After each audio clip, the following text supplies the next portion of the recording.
Olá, gente, tudo bem? Eu sou o nutricionista Guilherme Ziara e hoje eu vim falar um pouquinho de quais suplementos básicos são interessantes para quem tem uma vida ativa de exercícios físicos, tanto quanto musculação, tanto quanto outros tipos de exercício para aumentar a performance, tá? Então, se você gosta desse tipo de conteúdo, já deixa o like e se inscreve no canal, tá bom? Primeiro que eu vou falar é a muito contestada creatina, que nada mais é que um aminoácido. O que ela faz na verdade, né? Ela aumenta o estoque de fosfocreatina e com isso você renova, né, o ADP para o ATP. Vamos lá, calma. Ou seja, quando a gente faz um exercício de força, independente que seja isolado, musculação ou qualquer outro, por exemplo, uma corrida, você tem uma contração muscular. E quando a gente tem essa contração, a gente utiliza o ATP. O que é o ATP? Adenosina trifosfato. Então são três, certo? Então ele vira adenosina difosfato. Depois adenosina fosfato, então você vem de 3 para 2 para 1. E depois você tira esse fosfato e sobra só a adenosina. E o que acontece com isso? Ela se liga ao receptor onde te causa fadiga. Então, com a creatina, se você tem o ADP, que se transforma de novo ao ATP, 2 para 3, você tem mais vigor para treinar, diminuindo essa fadiga. Então, quanto mais você tem isso, menos fadiga você tem. Lógico, para cada peso, para cada tipo de pessoa, para cada dieta, a gente coloca uma quantidade adequada de creatina. Então, resumindo, ela nada mais faz do que diminuir a sua fadiga no seu exercício físico. Então, a creatina tem que tomar. Você não precisa saber tudo isso de ATP, ADP e tudo mais, você só precisa tomar creatina, tá? O próximo que a gente vai falar é a cafeína, tá? Que ela melhora a sua performance no treino, ou seja, ela é um ergogênico, assim como a creatina, assim como todos os outros que você tem uma melhora de treino, ou seja, uma substância ergogênica, ela é uma substância que melhora a capacidade do seu treino, que não necessariamente um anabolizante. Um anabolizante pode ser um recurso ergogênico, mas não que um recurso ergogênico é o anabolizante. Entendeu? Então, enfim, a cafeína ela é uma termogênica. O que é um termogênico? Termo, calor, gênica, geração. Então, ela gera calor. Tá? Ela utiliza a massa como fonte de energia, não a creatina, mas esses alimentos termogênicos, assim como também o treinamento, ele pode se dizer que é um termogênico, por quê? Porque você soa, você tem mais calor, você aumenta a temperatura, então você pega a massa, ou massa gorda ou massa magra, lógico que sempre é melhor que seja a massa gorda, tá? Mas às vezes acaba acontecendo da massa magra. Enfim, então ela utiliza a massa como fonte de energia e existe o gasto de calorias, ou seja, gasto de massa em energia. Lógico, a cafeína você precisa prestar um pouquinho de atenção se você tem alguma peculiaridade com ela, se tem algum problema cardíaco, se você tem gastrite ou algo que te causa desconforto com a creatina. Tá? Ela pode ser consumida pelo café, por exemplo, né? O cafezinho preto, e não precisa ser através de cápsula ou de pó, mas também é uma opção para quem não gosta de tomar o café, por exemplo, mas o café ele tem um custo-benefício um pouco melhor. Tá? Ela reduz o apetite, ela é estimulante também, ou seja, você tem mais vigor, mais energia. Te utiliza bastante a cafeína para aquele tipo de pessoa que precisa treinar, por exemplo, não tem tanta disposição por rotina ou por sono, que a gente já vai chegar em outro lá mais para frente, mas a gente também usa.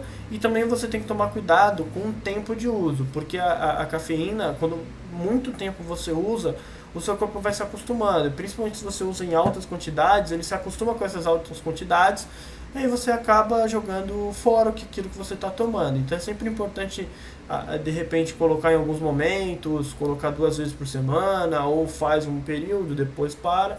É bom a gente dar uma olhada nesse processo, tá bom? Outro suplemento legal é o ômega 3, tá? Em caso de você não consumir alimentos com essa gordura, o ômega 3 é uma gordura. Então, por exemplo, normalmente o que a gente mais utiliza são os peixes gordinhos. Mas eu tenho que ir lá pegar um peixe barrigudo. Não é um peixe barrigudo. Os peixes gordinhos que a gente fala são os peixes coloridos. Então, o salmão tem uma cor, o atum tem uma cor. Aí você pega, por exemplo, outros que são mais brancos, ele não tem tanta concentração, às vezes não tem essa concentração de ômega 3, assim também como alguns alimentos de origem vegetal, tá? Mas aí a gente entra em outro momento para falar mais sobre o ômega 3, mas ele é uma fonte de gordura muito importante. Se você não consome alimentos, é interessante que você consuma em cápsula, tá bom?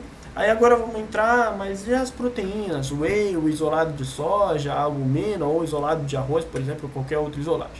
É sempre importante a gente perceber que se você está entre o whey, o bife, ou a carne, ou uma fonte de proteína vegetal, ou a soja mesmo, o tofu, enfim, é sempre melhor que você consuma o bife, o frango ou outra fonte. Por quê? Porque ela vai ter, é um alimento, certo? Então você concorda comigo que tem vários benefícios em você comer, lógico, é feito para comer. Então é sempre melhor que você consuma esses alimentos. Então o frango, até propriamente o feijão, que tem a proteína para vegetarianos, veganos, enfim, mas não é o caso, tá? Eu vou colocando alguns pontos, mas sempre tem as suas exceções. É sempre importante que você consiga calcular a sua dieta e bater a sua dieta com alimentos. Agora, se você é o tipo de pessoa que não tem muito tempo para comer uma proteína em todas as refeições, precisa de um pós-treino mais rápido para você já tomar logo depois que treina e já ir direto fazer outras atividades, ou ao contrário, você precisa tomar um pré-treino mais rápido, aí sim, se você não consegue bater as suas proteínas diárias somente com a comida, é muito interessante essa suplementação com a proteína em si, tá? O outro que eu vou falar, a gente vai fazer um vídeo mais pra frente sobre ele, tá? Esse suplemento, porque é muito importante alguns pontos, tá? Eu só vou resumir para você saber que ele é um suplemento muito legal, mas aí você entra em contato comigo, faz essa assessoria nutricional que a gente coloca a quantidade adequada, tá bom? Que é a melatonina. O que a melatonina faz, resumidamente? Ela ajuda você a melhorar a qualidade do sono, tá? A gente já produz essa melatonina, mas com o tempo ela vai diminuindo, tá? E ela causa uma piora na qualidade do sono quando os níveis são baixos. É muito importante que, quando você toma melatonina, ela soma aquilo que você já tem. Então, demais é ruim, tem efeito colateral. Se você toma uma quantidade menor, tá, ainda continua baixo, você também não consegue gerar aquele objetivo que você quer, que é melhorar a qualidade do sono. Então é muito importante tomar cuidado com a dosagem, principalmente se o sono já é bom, você não precisa dessa suplementação. Agora, se não é, a gente pode incluir essa suplementação, que é muito importante no seu dia a dia, tá? Tem algumas outras suplementações, alguns suplementos ou multivitamínicos, por exemplo, são interessantes, principalmente para quem quer ter um vigor, uma performance maior, mas esses aqui são os básicos, que é o que normalmente a gente usa. Por que? Mas por que a melatonina? Porque o sono, ele faz parte muito importante dessa, tanto para objetivos de perca, como objetivos de ganhos. Então ele é muito importante assim, também como a sua qualidade de saúde, tá bom? Então se você gostou, se você já assistiu até aqui, sinal que tá muito importante essa conversa entre nós, tá bom? Muito obrigado